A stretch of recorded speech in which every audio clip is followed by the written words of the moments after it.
their place in the community, being able to look your kid in the eye and say everything's going to be okay.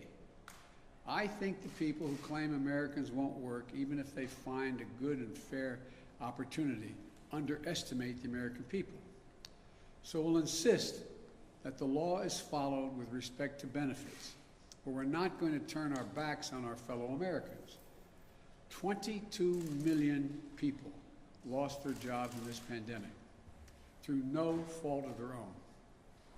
They lost their jobs to a virus and to a government that bungled its response to the crisis and failed to protect them. We still have 8 million fewer jobs than we did when the pandemic started. And for many of those folks, unemployment benefits are a lifeline. No one should be allowed to game the system, and we'll insist the law is followed, but let's not take our eye off the ball. Families who are just trying to put food on the table, keep a roof over their head, they aren't the problem. We need to stay focused on the real problems in front of us, beating this pandemic and creating jobs. Again, the law is clear. If you're receiving unemployment benefits and you're offered a suitable job, you can't refuse that job and just keep getting the unemployment benefits. We're also working to overcome all the barriers that may be making it harder for people to get back to work. Child care, getting vaccinated, getting schools open. We're making progress on all these things. And we need others to step up and play a role as well.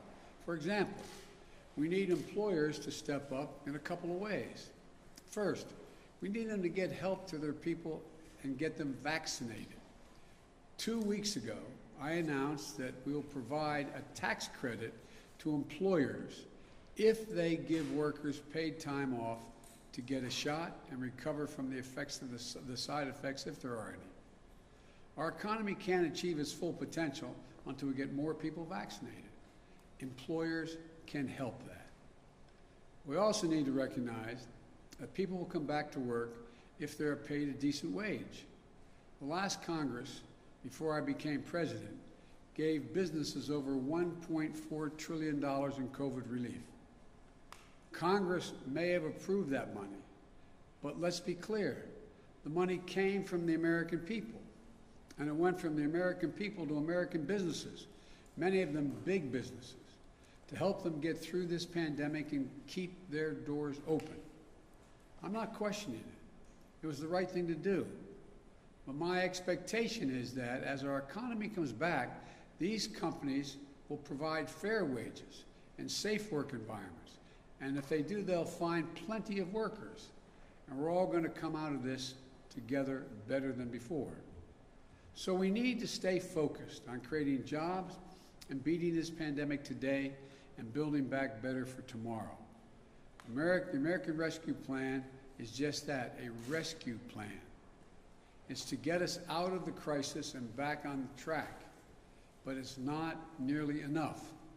That's why we need the American Jobs Plan, which is an 8-year investment, strategy to make sure working people of this country get to share in the benefits of a rising economy and to put us in a position to win the competition with China and the rest of the world for the 21st century. That's the next stage. That's what we're doing right now. We're working to get that passed. I want to thank you all, and may God protect our troops. Thank you. Mr. President, if you can't protect critical infrastructure from a criminal actor, how can you possibly protect it from a state actor? We can do both. We will. Do you think Russia is involved at all implicitly with that attack? I'm going to have a conference. I'm going to be meeting with President Putin, and so far there is no evidence based on from our intelligence people that Russia is involved, although there is evidence that the actors, ransomware, is in Russia. They have some responsibility to deal with this. Thank you. Decided who will get the AstraZeneca doses, Mr. President?